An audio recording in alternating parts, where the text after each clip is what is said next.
فما ربنا انی اسکنتو من ذریتی بواد غیر ذی زرع عند بیتک المحرم، اے اللہ میں نے اپنی کچھ اولاد کو نا ایک ایسی وادی میں ٹھہرایا ہے جہاں کھیتی نہیں ہوتی، جو سرسبز و آباد نہیں، بنجر زمین ہے، وہاں میں نے ٹھہرایا ہے، پر عند بیتک المحرم ٹھہرایا ہے تیرے حرمت والے گھر کے پاس۔ حضرت ابراہیم علیہ السلام کو حکم ہو گیا کہ بیٹے کو اور بیوی کو بیت اللہ چھوڑ آؤ۔ اولاد بزدل کر دیتی ہے بھائی، چند سالوں کے لیے پردیس لوگ جاتے ہیں تو روتے ہوئے جاتے ہیں۔ غیر معینہ مدت کے لیے جناب ابراہیم اپنے لخت جگر کو، اور بیٹا بھی عام نہیں، حضرت اسماعیل علیہ السلام اتنے سونے تھے کہ ان جیسا خوبصورت کوئی نہیں، جناب ہاجرہ کو اور بیٹے کو تھوڑی سی کھجوریں دے کے، مشکیزہ پانی کا دے کے بیت اللہ کے پاس بواد غیر ذی زرع، قرآن کہتا ہے ایسی وادی جہاں کھیتی نہیں ہوتی، بنجر جگہ، چھوڑا جناب ابراہیم نے۔ پلٹنے لگے تو جناب ہاجرہ دامن تھام کے کہنے لگی بیٹے کو چھوڑ کے جا رہے، پتر کو چھوڑ کے جا رہے، مجھے چھوڑ کے جا رہے۔ حضرت ابراہیم چوپ ہیں۔ میری بہنوں، اپنے شوہروں سے سوال پوچھنے والیوں نہیں ہوتے کچھ سوالوں کے جواب شوہر کے پاس۔ اپنے بزرگوں سے سوال پوچھنے والے بیٹوں نہیں کچھ سوالوں کے جواب ہوتے۔ روز اپنے بڑوں کو کٹہرے میں کھڑے کرنے والوں کچھ سوالوں کے جواب نہ پوچھا کرو، کچھ راز ایسے ہوتے ہیں جن کے بارے میں نہ گفتگو کرو۔ پوچھا خاتون نے کیوں چھوڑ کے جا رہے ہو؟ جناب ابراہیم چوپ ہیں۔ پھر پوچھا کیوں چھوڑ کے جا رہے ہیں؟ وہ خاموش ہے، کیونکہ بات ہی بڑی انوکھی ہے، بیٹے کو چھوڑ آنا، بیوی کو چھوڑ آنا ایسی جگہ جہاں کھیتی کوئی نہیں، پانی کوئی نہیں۔ پھر حضرت ہاجرہ خود ہی بولی، فرمانے لگی آپ چھوڑ کے جا رہے ہیں یہ رب کا حکم ہے؟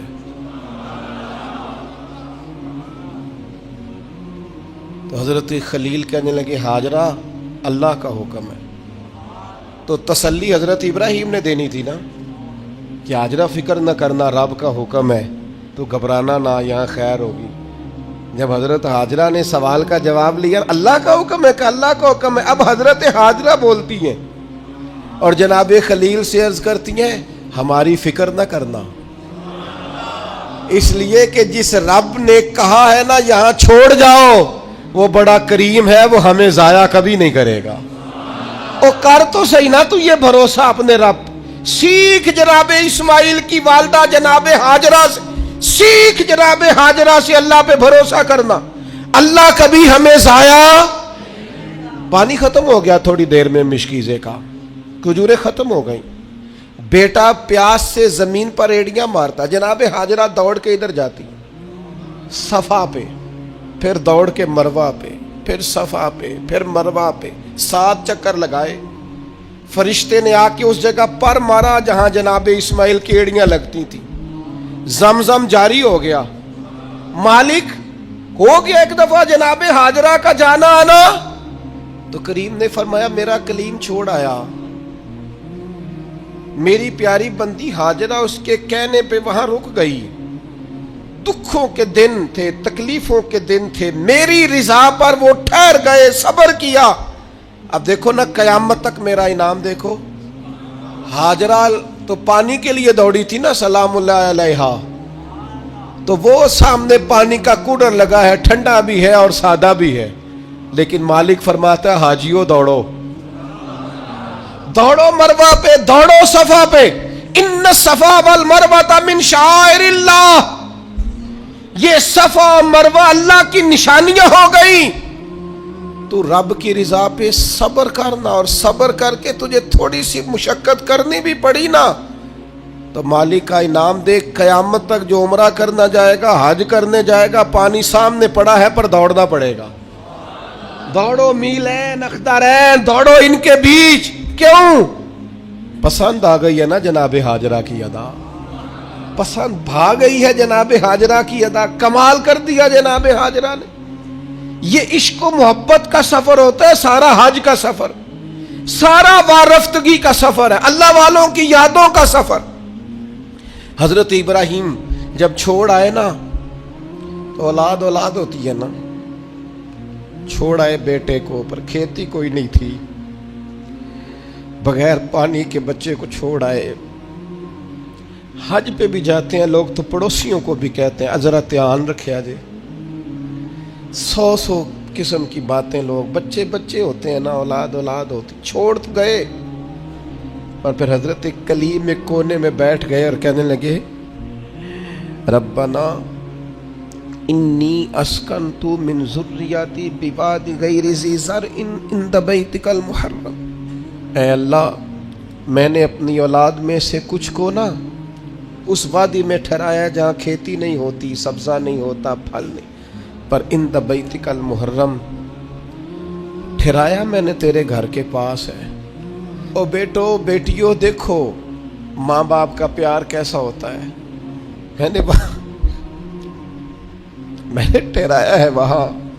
مالک ایک دعا ہے تیرے خلیل کی، ربنا لیقیموا الصلاۃ، اے اللہ میں چاہتا ہوں یہ نماز قائم کرے۔ پہلی بات نماز کی، میں چاہتا ہوں میرے بچے نمازی ہو، سویرے اٹھیں تیرے حضور سجدہ ریز ہوں، وضو کریں، عبادتیں کریں، ریاضتیں کریں۔ اگلی بات بڑی انوکھی ہے، فرمایا فَاجْعَلْ أَفْئِدَةً مِّنَ النَّاسِ تَهْوِي إِلَيْهِمْ، اے اللہ لوگوں کے دل ان کی طرف مائل کر دے، دنیا میرے بچوں سے پیار کرے، لوگ اولاد اسماعیل سے پیار کریں، ان کی طرف لوگوں کے دل پھیر دے۔ قیادتوں کا ہر دل عزیز ہونا بڑا ضروری ہوتا ہے۔ جسموں پہ حکومت کوئی حکومت نہیں ہوتی، انسان کے جسموں پر وجود پر حکومت کرنا کوئی کمال نہیں، اصل کمال ان کا ہوتا ہے جو دلوں پر حکومت کرتے ہیں۔ دل جھکے چلے جاتے ہیں، طبیعتیں بڑی چلی جاتی ہیں، آنکھوں پہ پٹی بھی باندھ دے تو محبوب کے دروازے کی طرف انسان بڑھتا ہی چلا جاتا ہے۔ کہا لوگوں کے دل پھیر دے ان کی طرف، لوگ ان سے پیار کرے۔ ہر سال دنیا قربانی کرتی ہے، رسول پاک علیہ الصلوۃ والسلام نے حد بندی، یا رسول اللہ قربانی کیا ہے؟ فرمایا جناب ابراہیم کا طریقہ ہے۔ ہر سال ذکر ہوتا ہے جناب ابراہیم کا، ہر سال ذکر ہوتا ہے حضرت اسماعیل، ہر جگہ ذکر ہوتا ہے جناب یعقوب کا، جناب یوسف کا۔ اپنی اولاد کے لیے دعا مانگا کرو، رب لوگوں کے دلوں میں ان کی محبت پیدا فرمائے۔ بندہ اچھا لگتا ہے، وہ بندہ پیارا لگتا ہے جو اولاد سے پیار کرے، اس سے پیار ہو جاتا ہے جو بچوں سے پیار کرے۔ اللہ ان کی طرف لوگوں کے دل پھیر دے، پہلے نمازی بنا دے، پھر انہیں ہر دل عزیز بنا دے۔ اب حضرت ابراہیم کہتے ہیں وَارْزُقْهُم مِّنَ الثَّمَرَاتِ لَعَلَّهُمْ يَشْكُرُونَ، یا اللہ انہیں پھلوں میں سے رزق بھی دے تاکہ یہ تیرا شکر ادا کرے۔ اللہ انہیں رزق بھی عطا فرما، انہیں پھلوں میں سے رزق بھی دے۔ اولاد کے لیے دعا مانگا کرو، انہیں اللہ روزی دے وسیع، اولادیں کسی کی محتاج نہ ہوں، بچے کسی کے دستے نگر نہ ہوں، کسی کے ہاتھ نہ دیکھنے پڑے، کسی کی طرف بڑھنا نہ پڑے۔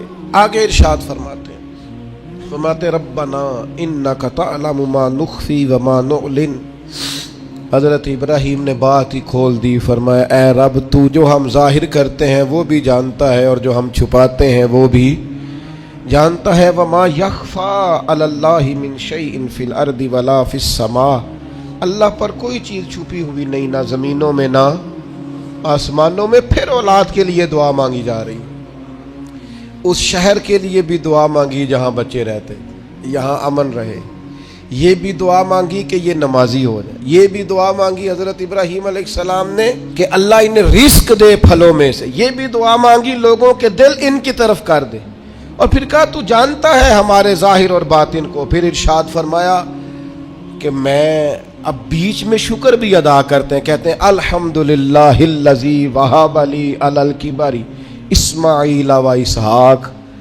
کہتے ہیں تمام تعریفیں اس اللہ کے لیے جس نے بڑھاپے میں مجھے اسحاق اور اسماعیل عطا فرمائے۔ بڑھاپے میں اللہ نے اولاد دے دی، ساری تعریفیں اس کے لیے۔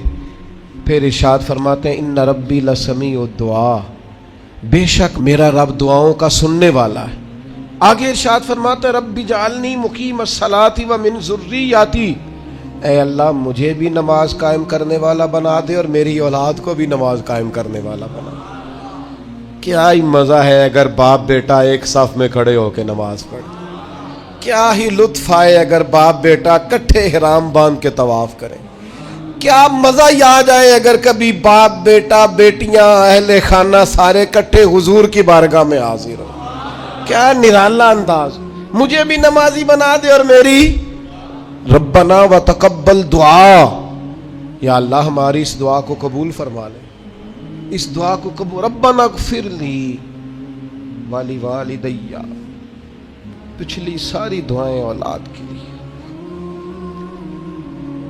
اب کہا ربنا اغفر لی والی والدیہ، اے اللہ مجھے بھی بخش دے اور میرے والدین کو بھی بخش دے، ان کی بخشش کر دے۔ وَلِلْمُؤْمِنِينَ يَوْمَ يَقُومُ الْحِسَابِ، اور جس دن تو حساب لے اس دن تمام مومنوں کی بخشش فرما دے، اللہ سب کو بخش دے حساب والے دن۔ سورۃ شعراء میں آتا ہوں اور یہاں سے 2-3 آیات عرض کر کے اپنی بات سمیٹتا ہوں۔ اللہ تعالیٰ نے اس صورت میں جناب ابراہیم کی اور دعاؤں کا ذکر فرمایا۔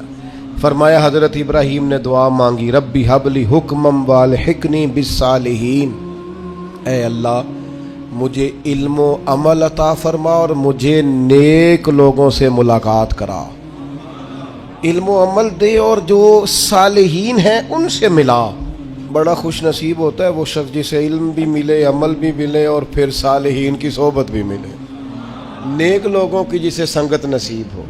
اچھے لوگوں کے پاس، وہ گلی میں کچھ سنگترے بیچ رہا تھا نا، تو درویش اندر بیٹھے تھے تو آواز لگا رہا تھا اچھے سنگترے اچھے سنگترے اچھے سنگترے، تو بابا جی کو اندر ہی وجد ہو گیا۔ کسی نے کہا یہ کیا ہوا؟ فرمانے لگے وہ کہہ رہا ہے جنہ دے سنگ چنگے سانو ترے، اچھے سنگ ترے، جنہ دے سنگ اچھے سانو ترے۔ جناب ابراہیم کی دعا دیکھو، فرماتے ربی حبلی حکمم والحقنی بالصالحین، اے اللہ حکم عطا فرما، مانا مفسرین نے کیا علم و عمل عطا فرما، اور اے اللہ مجھے ان سے ملا دے جو صالح لوگ ہیں۔ یہ دعا مانگتے ہیں۔ پھر کہتے ہیں اے اللہ جو لوگ میرے بعد آئیں نا ان میں میری سچی ناموری رکھنا، اے اللہ بعد والے پچھلے ہمارا ذکر کریں تو ذرا اچھے لفظوں کے ساتھ کریں، ہمارے بعد ہمارا ذکر ہو تو خیر کے ساتھ ہو۔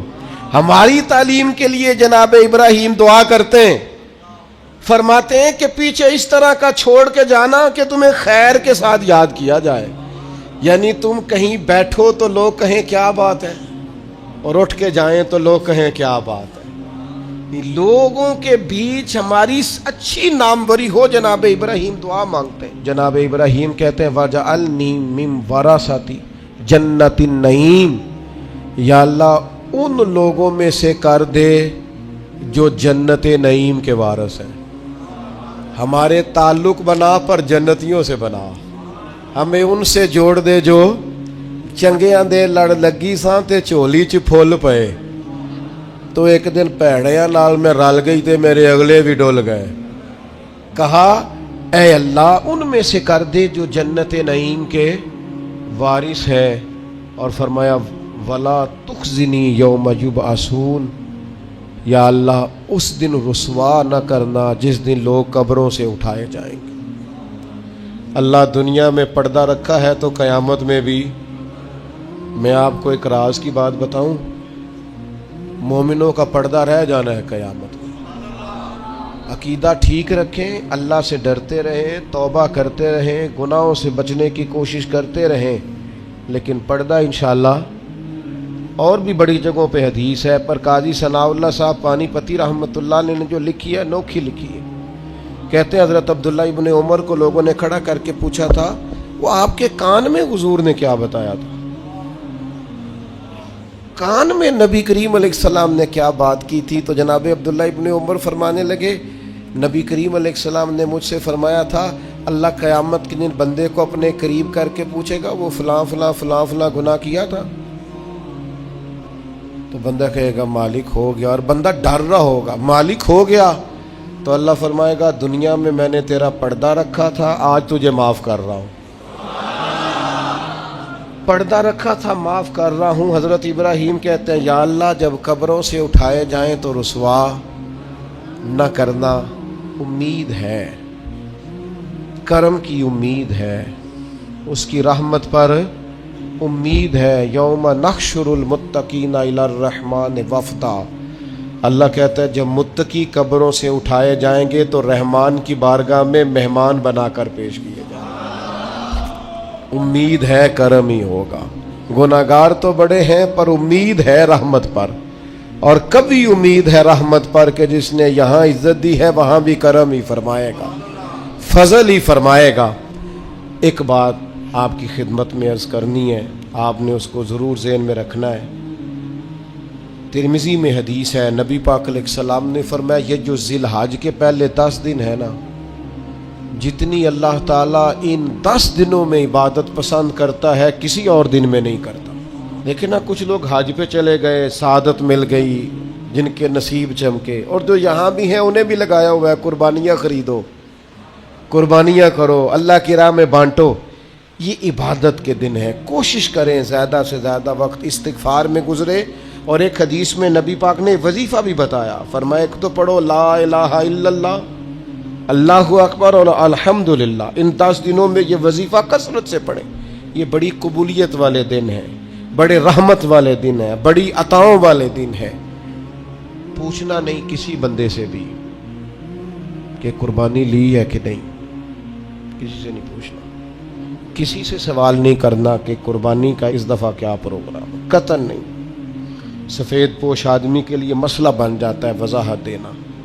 جب اللہ تعالیٰ نے سب پر فرض نہیں کی تو ہم کیوں تفتیش کرتے پھریں؟ ایک تو سوال نہیں کرنا، دوسرا خود سے دیکھ لیں کس نے خرید لیا کس نے نہیں خریدی۔ جنہوں نے نہیں خریدی ان کی لسٹیں بنائیں، لائنیں لگا کے گوشت نہیں بانٹنا، کوشش کرنی ہے دروازے تک دے کے آئیں۔ کریم کا کرم ہم تک پہنچائے تو دروازے تک پہنچائے، اس نے ہمیں دیتے وقت معاذ اللہ کسی قسم کی رسوائی سے آشکار نہیں ہونے دیا، تو ہم نے بھی بانٹتے وقت کسی کو رسوا نہیں کرنا، پریشان ہے، خوبصورتی سے بانٹنا ہے۔ کوشش کرنی ہے جہاں غربت زیادہ ہے وہاں ذرا زیادہ چلا جائے، لوگوں کو تقسیم کرنا ہے، اسباب بنانے، اور کسی کے آنے پر بھی چہرے پر شکن نہیں لانی کہ تو پھر آ گیا، پہلے بھی تو آیا تھا نا۔